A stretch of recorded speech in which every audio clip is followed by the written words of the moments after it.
Are we going to see Spirit Breaker?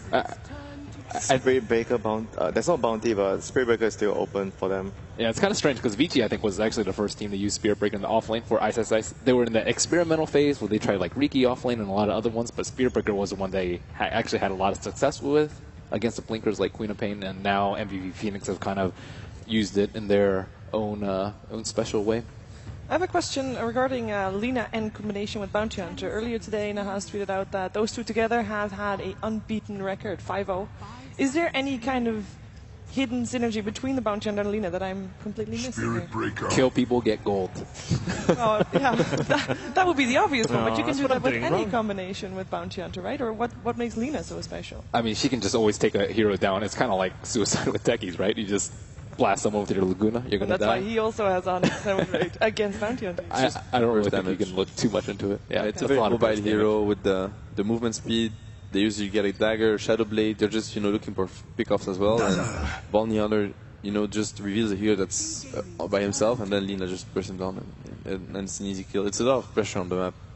It's a lot of lane pressure too. Like Lina, will always pressure her opponent in the mid lane. We haven't seen Viper. Viper's the only one I really think she can't pressure that much. But if you're looking for something that's not out of obvious, as what we were saying right now, Lina is also one of those heroes that just push the lanes all the time. And when you want to kill people, you need to make sure your lanes are pushed, so they actually defend, so they reveal their positions, you know where they are, and that's how you're gonna get kills. And so Lina helps with that. Yeah, that's like kind of hidden synergy between the heroes. It's not obvious, but it actually works very well together. Yep. For VG Gaming, unfortunately not happening because they banned out the Bounty Hunter themselves. Dazzle, Spirit Breaker. This is a fighting lineup. Rubik, man. They need the Rubik. I think Rubik's good for Spirit Breaker. It's been like first ban versus Vici a lot, too, and of course FY can carry with that. Would you not say that for MVP Phoenix it's smart to ban out the Rubik? Because it is obvious, definitely. especially now that Clock is picked up. Second phase Rubik ban, Respect ban.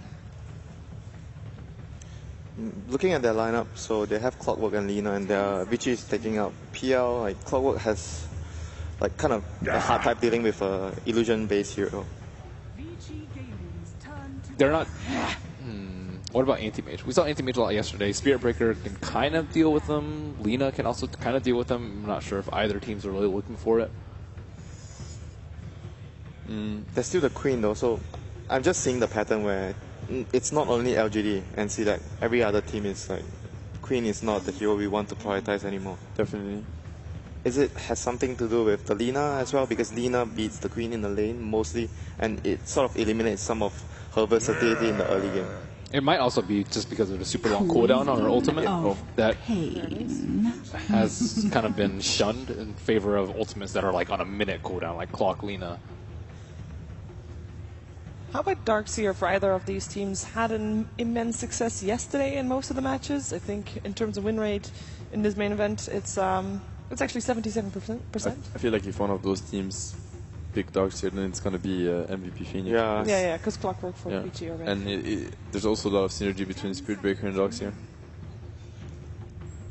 But I feel they mostly prioritize, like if they were to pick the Darkseer right now for MVP in their next pick, it's gonna be a support Spirit Breaker, and it's not so much of team fight, and it doesn't really feel like MVP is a team that they want to go for a very heavy single target support. They mostly go for team fight supports like Witch Doctor. We might see a Queen of Pain safe lane, because Clockwork he's a very good offlane hero, but if there's one safe laner, like one of those that you really don't want to face, it's Co-op, Razor, Viper, those safe laners, they just destroy Clockwork. And he's very good at getting experience versus any tri lane. When you face a very strong tri lane, your offlaner is usually Clockwork, because he just cogs the creeps and like messes with the lane equilibrium anyway. It also opens up for mid TA, which I think actually matches up really, really well versus Lina. Unfortunately, TA removed. Oh, she's banned. Oh, it would have been a great pick. Oh, I like that. Early maiden pick. So it's most likely going to be a Lina mid. I'd say I don't think maiden plus Lina support is such a combo. It has a lot of burst damage, but Fire Nice. It's sisters. Nice. They do the same pretty much. They nuke people. It's not very reliable disables. I don't think they're a good support duo. Fair enough. And Super plays an amazing Lina as well. It's funny to see that yesterday Naga was such a contested pick, but between the two teams right now, no one is actually touching the hero. Yeah, East versus East, they just ignored. That's what I love about that TI, is that the meta is so different. Every game It's exactly what RTC said yesterday. Actually, every game has its own meta. Like all the teams, they can go for different picks, different playstyles, and none of those is actually weaker. It's just everything's viable so far. So there we go. That nuts Witch Doctor. I think we had a stat before. Like he was the Witch Doctor that actually dealt the most damage, or something along the lines. He played an amazing Witch Doctor. He did so much versus Empire. I find that for Nuts playing Witch Doctor, it's normally his positioning that is so on point. He finds that spot for his ultimate, not able to get interrupted at all, and just his positioning is the reason why his Witch Doctor is so insane. And talk about the battle of the Singaporeans. Clockwork will be played by ISSI, so it'll be the Clock's job to actually make sure that doesn't happen in the fights. Definitely. It's really like a fighting lineup for MVP Phoenix, honestly. They're looking for fights. They have a lot of heals, they have a lot of sustain. Rubik. So it is actually for sure Lina mid, or it could be another role, but Rubik from FY. Rubik and Maiden, not also the greatest support duo. I mean, if you look at Vichi's gaming lineup right now, they're again looking for a hard carry, because you lack a lot of physical damage. Sure, the Lina brings a bit of, anti-BKB, but besides that, I mean, I feel like Maiden, Rubik, and Clockwork together, they're very early game oriented. It's actually House Luna that gets removed. I also find that VG Gaming, looking at their lineup, they seem kind of squishy. I wouldn't be surprised to see, for example, a Spectre pick. That's the type of that's hero what they I'm need. looking for. That's what they need. A hero that can actually clean up, carry to the late game, tanky. It fits that criteria for sure. They have a lot of anti-push, so they can go late game. What about an anti-mage still? It could work, but I feel like anti-mage... Too much pressure, maybe. Yeah. I don't think anti-mage is the best hero, because he's really not going to be able to join fights early at all, maybe even later. They have really good heroes versus anti-mage. They have a lot of physical and control. I'd like to see a Spectre here. Yeah, Spectre is really good at... We talk about Witch Doctor he's going to be able to deal damage from behind, but Spectre is the carry that you can find him no matter what. Exactly. So that's a good way of dealing with the Witch Doctor. And they don't have so much AoE, like they can't really control Spectre's ulti. They're all gonna take a lot of damage from it. Yeah, the only issue with that is I feel it's similar to anti-mage. She's going to be under pressure in the lane because laning phase is more or less worse than AM even. A hero they could go for as well that could work really well would be a Naga carry right now for Vichikimi. I don't know if they play that. Ooh. That's very interesting. That's QO start.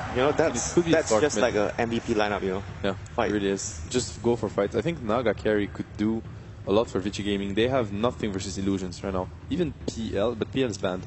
So I could see a Naga carry. It's also a very strong lane. They're not going to be under pressure too early. They need someone that can actually deal with everything, like carry the whole team through. I think it's much safer to go with the Spectre pick because she can fight a lot more early, and MVP Phoenix is going to be fighting all the time. It's just that the laning phase and the early game for the Spectre is going to be very, very difficult against Slug and Spirit Breaker. They don't really need much to pressure you. They just need their levels, and Spectre will be under heavy fire against those two heroes. What carry would you prefer? I'd see Naga, honestly. I think they have nothing with illusions, and if Naga gets to that stage, he's gonna have a good early game because you have Clockwork, Lina, Maiden, Rubik. Those lanes are really strong. I don't think they have much options, so they need someone to be able to carry everything, and Naga is one of those heroes. Yeah, I feel they have nothing versus Naga and MVP Phoenix. They actually have 0 AoE. What about a Juggernaut, just to throw that out there? I think it's so because they have a lot of spells against Juggernaut, like actually almost all their spells. Spirit Breaker, Ulti, the Weave, obviously the physical damage. Grave as well. Graves. What about Sniper? Pop Ulti. Sniper could work, but Blink Sniper... Oh! That's interesting. That's a Howard hero. That hero could work, actually. They don't have a lot of disables. That's a great hero to think of. That's the first time, right? The hero has I think so, yes. It is, yeah. It is a first time pick at TI5 for Morphling. So let's head over to our commentary team for the opening game of the day with Toby One and Cinderin. Thank you very much. Yes, it is time to get underway with VG Gaming as MVP. VG Gaming, of course, they're no strangers to TI. They've made it to the grand final before, but MVP, they're upsetting everyone with their victories every single time, and they're such a bunch of nice guys. Yeah, it's hard not to be an MVP fan. I think they're really nice, and the same could be said for Vici Gaming, right? All of their results. It's really cool. What I really like about this event is that we get to see the personal stories of some of the players that, at least generally the Western following, don't know too much about a lot of the Chinese players. So it's really cool that we get to see, for example, this profile on FY and Vici in general. So it gives you a little bit more insight into what's going on behind the scenes for the players. And Yeah, what a draft this is. I cannot believe we're getting a Slark and a Morphling in the same game. This is two heroes that have... I think this might be like the second or third Slark pick of the entire tournament. I think it's the first of the main event. Thinking twice, it might only have been picked once before, and it might have been MVP in the group stages. Actually, QO, I do believe, played the Slark earlier. And first overall pick of Morphling, crazy stuff. I think the Slark pick is great.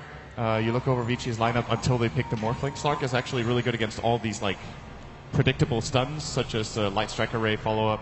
You can easily just pre-cast it before you get lifted by Rubik. You can break out a Frostbite. And he's also good against Clock and Lane. You can actually just run in and fight him, and you can jump into the cogs. You can pounce over the cogs and into there, which is really important, and pounce out of them as well. So very interesting mechanic for that individual matchup.